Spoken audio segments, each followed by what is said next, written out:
നമസ്കാരം. മനുഷ്യരുടെ ജീവിതം ഇത്രയുമേ ഉള്ളൂ. എക്കാലത്തും ആരാധക വൃന്ദങ്ങളുടെ അകമ്പടിയോടെ ഓടി നടന്നിരുന്ന ബോബി ചെമ്മണ്ണൂർ എന്ന ബോച്ചെ കഴിഞ്ഞ 2-3 ദിവസം ജയിലിലാണ്. ഇനിയും 2 ദിവസം കൂടി അദ്ദേഹത്തിന് ജയിലിൽ കഴിയേണ്ടി വരും. ആദ്യ ദിവസങ്ങളിലൊക്കെ ബോച്ചയെക്കുറിച്ചുള്ള വാർത്തകൾ മാധ്യമങ്ങളിലുണ്ടായിരുന്നു. പക്ഷേ മാധ്യമങ്ങൾ മറന്നുപോയി. അതങ്ങനെ തന്നെയാണ്. ഏത് പ്രമുഖനായ മനുഷ്യനാണെങ്കിലും അവർ മരിക്കുമ്പോൾ വരെ ഓളമുള്ളൂ. മരിച്ചു കഴിയുമ്പോൾ പിന്നെ മറന്നുപോകും. ബോബി ചെമ്മണ്ണൂർ ജയിലിൽ ആകുന്ന സമയത്ത് അത് വാർത്തയായിരുന്നു, ഓളമായിരുന്നു. ബോബി ചെമ്മണ്ണൂർ ജയിലിലായി കഴിഞ്ഞപ്പോൾ ഏതൊരു സാധാരണ തടവുകാരനെയും പോലെ ബോബി ജയിൽ ഭക്ഷണം കഴിച്ച് ജയിലിൻ്റെ തറയിൽ കിടന്നുറങ്ങി ജീവിക്കുമ്പോൾ സ്വാഭാവികമായും അതിൽ വാർത്തയില്ലാതാകും.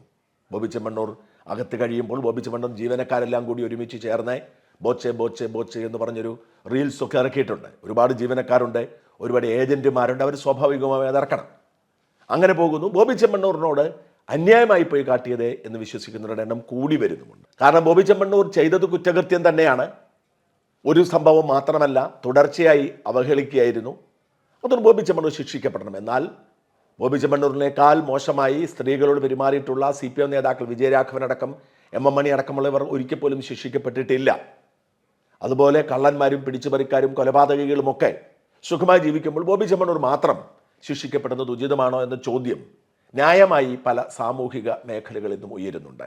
ബോബി ചെമ്മണ്ണൂർ തട്ടിപ്പുകാരനാണ്, ഈ കാട്ടുന്ന വേഷം കെട്ടലൊക്കെ ഈ തട്ടിപ്പിന്റെ മുഖംമൂടിയാണ് എന്നത് വേണ്ടതുപോലെ ആരും ചർച്ച ചെയ്യുന്നില്ല എന്നത് പരിഗണിക്കുമ്പോൾ ഇപ്പോഴത്തെ സാഹചര്യത്തിൽ സ്ത്രീത്വത്തെ അപമാനിച്ചു എന്നതിന്റെ പേരിൽ ബോബി ചെമ്മണ്ണൂർ അനുകൂലമായ ഒരു അന്തരീക്ഷം സൃഷ്ടിച്ചെടുക്കാൻ സോഷ്യൽ മീഡിയയിൽ പലർക്കും സാധിച്ചിട്ടുണ്ട്. ആ ഒരു അന്തരീക്ഷ സൃഷ്ടിക്ക് ഏറ്റവും പ്രധാനപ്പെട്ട പങ്ക് വഹിച്ചത് രാഹുൽ ഈശ്വർ എന്ന സാമൂഹ്യ നിരീക്ഷകനാണ്. രാഹുൽ എവിടെയെങ്കിലും സ്ത്രീകൾ ആക്രമിക്കപ്പെടുന്ന സാഹചര്യമുണ്ടെങ്കിൽ പുരുഷന്മാരുടെ രക്ഷയ്ക്ക് രാഹുൽ ഓടിയെത്താറുണ്ട്. അത് ദിലീപിൻ്റെ കാര്യത്തിലാണെങ്കിലും ബോബി ചെമ്മണ്ണൂരിൻ്റെ കാര്യത്തിലാണെങ്കിലും അങ്ങനെ തന്നെ. ഞാൻ രാഹുലിനോടുള്ള എൻ്റെ വിയോജിപ്പ് തുറന്നു പറഞ്ഞു. എനിക്ക് അദ്ദേഹത്തോട് വലിയ ഇഷ്ടവും ബഹുമാനവും ഒക്കെ ഉള്ള മനുഷ്യനാണ്.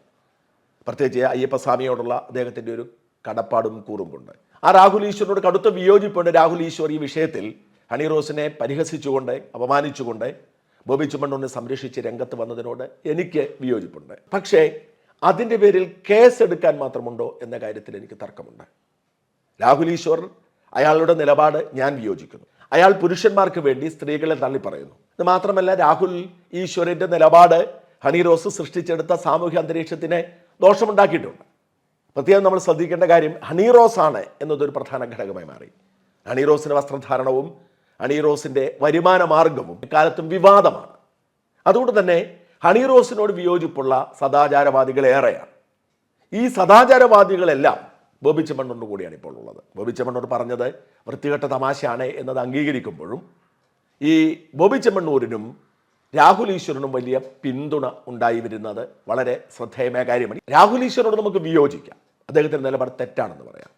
പക്ഷേ രാഹുൽ ഈശ്വർ വിമർശിച്ചതിൻ്റെ പേരിൽ അദ്ദേഹത്തിനെതിരെ കേസെടുക്കണം എന്ന് പറയുന്നത് എങ്ങനെ യോജിക്കാൻ കഴിയും? എനിക്ക് യോജിപ്പില്ല. ബോബി ചെമ്മണ്ണൂരിനെതിരെ കേസെടുക്കാൻ കാരണം അദ്ദേഹം വളരെ ദ്വയാർത്ഥ പ്രയോഗം നടത്തുന്നു. ഒന്നിലധികം തവണ പിന്തുടർന്ന് നടന്ന് ആക്ഷേപിക്കാൻ ശ്രമിച്ചു. ഏത് സ്ത്രീകളോടും അയാൾ മോശമായി പെരുമാറുന്നു. സ്ത്രീകളെ അയാൾ വെറും ചരക്കായി കണ്ടുകൊണ്ട് അത്തരത്തിൽ സമീപനമെടുക്കുന്നു. ഇതൊക്കെ കൊണ്ട് തന്നെ ബോബി ചെമ്മണ്ണൂരിനെ തടയിടേണ്ടത് ആവശ്യമായിരുന്നു. അദ്ദേഹത്തിൻ്റെ അഭിഭാഷകൻ രാമൻപിള്ള അത് സംബന്ധിച്ച് ഇനി ചെയ്യില്ലെന്ന് പറഞ്ഞു. പക്ഷേ ഈ വിഷയത്തിൽ ബോബി ചെമ്മണ്ണൂരിനെ പിന്തുണച്ചു, ഹണി റോസിനെ വിമർശിച്ചു എന്നതിൻ്റെ പേരിൽ രാഹുൽ ഈശ്വറിനെതിരെ കേസെടുത്തത് ഉചിതമാണോ എന്ന ചോദ്യം പ്രസക്തമാണ്. ഞാൻ ഇക്കാര്യത്തിൽ ഹണി റോസിനൊപ്പമല്ല. ഞാൻ ബോബി ചെമ്മണ്ണൂരിനെതിരെ പരാതി കൊടുത്തതിൽ ഹണി റോസിനൊപ്പമായിരുന്നു. എന്നാൽ ഇപ്പോൾ രാഹുൽ ഈശ്വറിനെതിരെ പരാതി കൊടുത്തപ്പോൾ എനിക്കതിൽ യോജിപ്പില്ല. ഞാൻ ഇക്കാര്യം ഹണി റോസിനെ വിളിച്ച് പറയുകയും ചെയ്തു. എനിക്ക് യോജിപ്പില്ല എന്ന് ഞാൻ വിളിച്ച് പറയുകയും ചെയ്തു. കാരണം രാഹുൽ ഈശ്വറിനോട് എനിക്ക് യോജിപ്പില്ല. അദ്ദേഹം പറഞ്ഞ അഭിപ്രായത്തോട് എനിക്ക് യോജിപ്പില്ല. രാഹുൽ ഈശ്വർ നിലപാടിനെ ഞാൻ അംഗീകരിക്കുന്നില്ല. പക്ഷേ വ്യത്യസ്തമായ നിലപാടെടുക്കാനും സ്വതന്ത്രമായ അഭിപ്രായം പറയാനും രാഹുൽ ഈശ്വറിന് അവകാശമുണ്ട്. അത് നമുക്ക് വിമർശിക്കാം. രാഹുൽ ഈശ്വർ തനിക്ക് ഭരണഘടന ഉറപ്പു നൽകിയിരിക്കുന്ന അഭിപ്രായ സ്വാതന്ത്ര്യത്തിൻ്റെ അകത്തുള്ളിൽ നിന്നുകൊണ്ട് ഒരു അഭിപ്രായം പറഞ്ഞതിൻ്റെ പേരിൽ അത് പൊതുസമൂഹത്തിൻ്റെ അഭിപ്രായത്തിൽ വ്യത്യസ്തമാണെങ്കിലും അയാൾക്കെതിരെ കേസെടുക്കുന്നത് ഉചിതമാണോ എന്ന കാര്യത്തിൽ എനിക്ക് തർക്കമുണ്ട്. ഞാൻ അങ്ങനെ തന്നെയാണ് ഇതിനെ കരുതുന്നത്. വളരെ ഗൗരവത്തോടുകൂടി നമ്മൾ ഇതിനെ കാണേണ്ടതുണ്ട്. ഒരു സ്ഥിരം പരാതിക്കാരി, ഒരു ശല്യക്കാരി എന്ന ഇമേജ് ഒരുപക്ഷെ ഹണി റോസിനുണ്ടായി എന്ന് വരാം. പ്രത്യേകിച്ച് ഹണി റോസ് വസ്ത്രധാരണത്തിൻ്റെ പേരിൽ വലിയ തോതിൽ സാമൂഹ്യ വിമർശനം നേരിടുന്ന ഒരാളായതുകൊണ്ട് തന്നെ അഭിനയത്തെക്കാൾ കൂടുതൽ ഉദ്ഘാടനമാണ് തൊഴിൽ അല്ലെങ്കിൽ വരുമാനം എന്നതുകൊണ്ട് തന്നെ ഇത്തരം ചില വിമർശനങ്ങളൊക്കെ സ്വാഭാവികമായി മനസ്സിലാക്കാനും അംഗീകരിക്കാനും കഴിയുന്ന സാഹചര്യം ഉണ്ടാവും. അതേസമയം പിന്തുടർന്ന് നടന്ന ഒരാളെ ശല്യം ചെയ്താൽ പരാതി കൊടുക്കണം. അതാണ് ബോച്ചയുടെ കാര്യത്തിൽ സംഭവിച്ചത്. ഇവിടെ ഹണി റോസ് ഒരു പോസ്റ്റ് ഇട്ടിരിക്കുന്നു. പരാതിയിൽ എന്തൊക്കെയുണ്ട് നമുക്കറിയില്ല. പക്ഷെ പോസ്റ്റിൽ ഇങ്ങനെ പറയുന്നു: രാഹുൽ ഈശ്വർ, ഞാനും എൻ്റെ കുടുംബവും കടുത്ത മാനസിക സമ്മർദ്ദത്തിലൂടെയാണ് കടന്നു പോകുന്നത്. അതിന് പ്രധാന കാരണക്കാരിൽ ഒരാൾ ഇപ്പോൾ താങ്കളാണ്. ഞാൻ എനിക്കെതിരെ പബ്ലിക് പ്ലാറ്റ്ഫോമിൽ നടന്ന പകൽ പോലെ വ്യക്തമായ അധിക്ഷേപത്തിനെതിരെ പരാതി കൊടുത്തു. പോലീസ് എൻ്റെ പരാതിയിൽ കാര്യമുണ്ടെന്ന് കണ്ട് കേസെടുക്കുകയും കോടതി ഞാൻ പരാതി കൊടുത്ത വ്യക്തിയെ റിമാൻഡ് ആക്കുകയും ചെയ്തു. പരാതി കൊടുക്കുക എന്നതാണ് ഞാൻ ചെയ്യേണ്ട കാര്യം. ബാക്കി ചെയ്യേണ്ടത് ഭരണകൂടവും പോലീസും കോടതിയുമാണ്. ഞാൻ കൊടുത്ത പരാതിയുടെ ഗൗരവം ചോർത്തിക്കളയാനും ജനങ്ങളുടെ പൊതുബോധം എൻ്റെ നേരെ തിരിയാനും എന്ന ഉദ്ദേശത്തോടു കൂടി സൈബർ ഇടത്തിൽ ഒരു ഓർഗനൈസ്ഡ് ക്രൈം ആസൂത്രണം ചെയ്യുകയാണ് രാഹുൽ ഈശ്വർ ചെയ്യുന്നത്. ഇന്ത്യൻ നിയമവ്യവസ്ഥയിൽ guarantee the right to make choice about one's attire. Indian Constitution protects an individual right to privacy and personal autonomy, which encompasses the right to choose what to wear. Indian Penal Code doesn't have any specific provisions restricting or regulating clothing choices.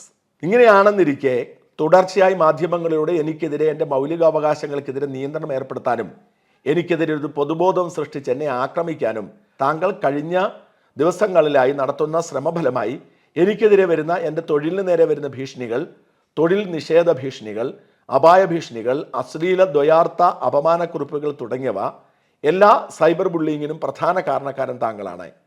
കോടതിയിൽ ഇരിക്കുന്ന കേസിലെ പരാതിക്കാരിയായി എന്നെ കടുത്ത മാനസികാവസ്ഥയിലേക്ക് തള്ളിവിടുകയും ആത്മഹത്യയിലേക്ക് തള്ളിയിടാൻ ശ്രമിക്കുകയും ചെയ്യുന്ന പ്രവർത്തികളാണ് രാഹുൽ ഈശ്വറിൻ്റെ ഭാഗത്തു നിന്നും തുടർച്ചയായി ഉണ്ടായിക്കൊണ്ടിരിക്കുന്നത്.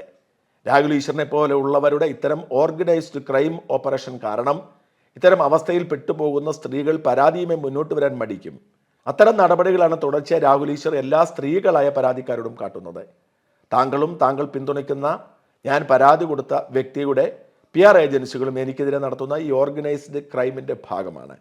എൻ്റെ മൗലികാവകാശങ്ങൾ നിഷേധിച്ചുകൊണ്ട്, എൻ്റെ മൗലികാവകാശങ്ങളിലേക്ക് കടന്നു കയറി എന്നെ അപമാനിച്ചുകൊണ്ട്, എനിക്കെതിരെ സ്ത്രീത്വത്തെ അപമാനിക്കുന്ന രീതിയിലും എന്നെ ആക്രമിക്കുകയും അപായപ്പെടുത്തുമെന്ന ഭീഷണികളുടെ രീതിയിലും തൊഴിൽ നിഷേധ രീതിയിലും നേരിട്ടും സോഷ്യൽ മീഡിയ വഴിയും വരുന്ന എല്ലാ വെല്ലുവിളികളും പോർവിളി കമൻറ്റുകൾക്കും ആഹ്വാനം നടത്തിയ രാഹുൽ ഈശ്വറിനെതിരെ ഞാൻ നിയമ നടപടി കൈക്കൊള്ളുന്നു. രാഹുൽ ഈശ്വർ മാപ്പർഹിക്കുന്നില്ല, ഹണി വർഗീസും കുടുംബവും എന്ന് പറഞ്ഞൊരു കുറിപ്പ് വരട്ടു.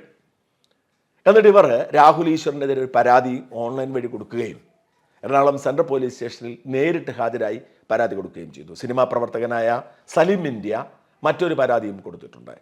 സലിം ഇന്ത്യയുടെ പരാതിയും സെൻട്രൽ പോലീസിലാണ് കൈമാറിയിരിക്കുന്നത്. ഹണി റോസ് ഈ പരാതിയിൽ പറയുന്ന കാര്യങ്ങൾ പ്രസക്തമാണ്. എന്ത് ധരിക്കണം, എങ്ങനെ ജീവിക്കണമെന്നൊക്കെ ഹണി തന്നെയാണ് തീരുമാനിക്കേണ്ടത്.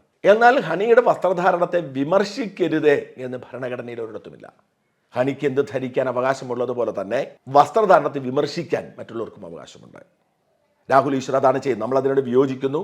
രാഹുൽ ഈശ്വറിൻ്റെ സങ്കല്പമല്ല എനിക്കുള്ളത്. പക്ഷേ രാഹുൽ ഈശ്വർ ഭരണഘടനാദത്തമായ തൻ്റെ അവകാശം വിനിയോഗിച്ച് ഒരു അഭിപ്രായ പ്രകടനം നടത്തി. ആ അഭിപ്രായ പ്രകടനം ഹണി റോസിനെതിരായ അന്തരീക്ഷം സൃഷ്ടിച്ചു എന്നതുകൊണ്ട് മാത്രം പോലീസിന് കേസെടുക്കാൻ കഴിയുന്ന ഒരു ക്രൈം അവിടെയില്ല. പോലീസിന് കേസെടുക്കണമെന്നുണ്ടെങ്കിൽ അതിന് ചില ക്രൈം ഉണ്ടാവണം. വേണമെങ്കിൽ ദുർവ്യാഖ്യാനം ചെയ്ത് തൊഴിൽ നഷ്ടമുണ്ടാക്കുന്നു, അല്ലെങ്കിൽ ഭീഷണി ഉണ്ടാക്കുന്നു എന്നൊക്കെ വേണമെങ്കിൽ വ്യാഖ്യാനിക്കാമെന്നല്ലാതെ അതൊന്നും കോടതിയിൽ രേഖാമൂലം ഇന്ത്യൻ എവിഡൻസ് ആക്ട് അനുസരിച്ച് ഇപ്പോൾ പുതിയൊരു നിയമമാണ്, തെളിവ് നിയമം അനുസരിച്ച് തെളിയിക്കാൻ കഴിയുന്നതല്ല. അതുകൊണ്ട് തന്നെ ബോബി ചെമ്മണ്ണൂറിനെതിരെ ഹണി റോസ് കൊടുത്ത പരാതിയും അതിലുണ്ടായ നടപടിയും ഉണ്ടാക്കിയ ഒരു അനുകൂല സാഹചര്യവും ഇതോടെ നഷ്ടപ്പെടുത്തുകയാണ്. രാഹുൽ ഈശ്വറിനോട് യോജിപ്പുള്ളത് കൊണ്ടല്ല, നേരെ മറിച്ച് ഒരാൾ അഭിപ്രായ പ്രകടനം നടത്താനുള്ള അയാളുടെ അവകാശത്തെ ചോദ്യം ചെയ്യാം, അതിനെ വിമർശിക്കാം. അതിൻ്റെ പേരിൽ ക്രൈം രജിസ്റ്റർ ചെയ്യാൻ ആഗ്രഹിക്കുന്നതും ആവശ്യപ്പെടുന്നതും ഉചിതമല്ല. കാരണം അങ്ങനെ ഒരു നിയമമില്ല. ശരിയാണ്, ഹണി റോസിന് അപമാനമുണ്ടായിട്ടുണ്ട്, ഹണി റോസിന് പിന്തുണ നഷ്ടപ്പെട്ടിട്ടുണ്ട്, ഹണി റോസിന് മാനസിക വിഭ്രാന്തി ഉണ്ടായിട്ടുണ്ട്. പക്ഷേ അതിന് ഹണി റോസിന് ചെയ്യാൻ കഴിയുന്നത് ഒരു മാനനഷ്ട കേസ് കൊടുക്കാനാണ്. അതിന് നടപടിക്രമങ്ങൾ വേറെയാണ്. അല്ലാതെ പോലീസിൽ പരാതി കൊടുത്തിട്ട് പോലീസ് അതിൻ്റെ പേരിൽ FIR ഇടിപ്പിച്ചിട്ട് അതിൻ്റെ പേരിൽ രാഹുൽ ഈശ്വറിനെ പിടിച്ചകത്തിടാൻ അത് നിയമപരമല്ല, അത് ധാർമ്മികവുമല്ല. വാസ്തവത്തിൽ ഈ ഒരു കേസോടുകൂടി ഹണി റോസിന് അനുകൂലമായി ഉണ്ടായ അന്തരീക്ഷത്തിൽ വലിയ കോട്ടമാണ് സംഭവിച്ചിരിക്കുന്നത്. ഹണി റോസിന് എതിരായ ഒരു വികാരം പതിയെ ശക്തിപ്പെടാൻ ഇത് കാരണമാകും. എന്തുകൊണ്ടാണ് ഇങ്ങനെയൊരു തീരുമാനം ഹണി എടുത്തതെന്ന് അറിയില്ല. ഹണിയോട് എനിക്ക് അഭ്യർത്ഥിക്കാനുള്ള, ദയവായി ഇനി മറ്റാർക്കെതിരെയും ഇങ്ങനെ പരാതിയുമായി പോവരുത്. ബോബി ചെമ്മണ്ണൂരിൻ്റെ പോരാട്ടം മാതൃകാപരമാണ്. ആ പോരാട്ടത്തിൽ നിലനിൽക്കുക, തുടരുക. അതിനെ ചുറ്റിപ്പറ്റി എതിർത്തും അനുകൂലിച്ചുമൊക്കെ ആളുകളുണ്ടാവും. അതൊന്നും ഹണിയെ ബാധിക്കേണ്ട കാര്യമല്ല. അതൊക്കെ വിട്ടുകളയുക. ഒരു വലിയ തീരുമാനമെടുക്കുമ്പോൾ അതിന് ചില ആഫ്റ്റർ എഫക്റ്റുകൾ ഉണ്ടാവും. ആ ആഫ്റ്റർ എഫക്റ്റുകൾ ഈ തീരുമാനമെടുക്കുന്നവർ അംഗീകരിക്കുകയും സഹിക്കുകയും വേണം. എങ്കിൽ മാത്രമേ തീരുമാനം ഗുണകരമായി മാറൂ. അതൊരു ബോബി ചെമ്മണ്ണൂരിൻ്റെ പോരാട്ടം തുടരുമ്പോൾ അതിന് തടസ്സമുണ്ടാക്കുന്ന തരത്തിൽ ഇത്തരത്തിലുള്ള പരാതികളുമായി മുമ്പോട്ട് പോകുന്നത് അവസാനിപ്പിക്കുക. ഒരു ഗുണവും ഹണിക്കോ ഹണി ഉയർത്തുന്ന വിഷയത്തിനോ അല്ലെങ്കിൽ കോസിനോ ഉണ്ടാവുകയില്ല എന്നതാണ് സത്യം.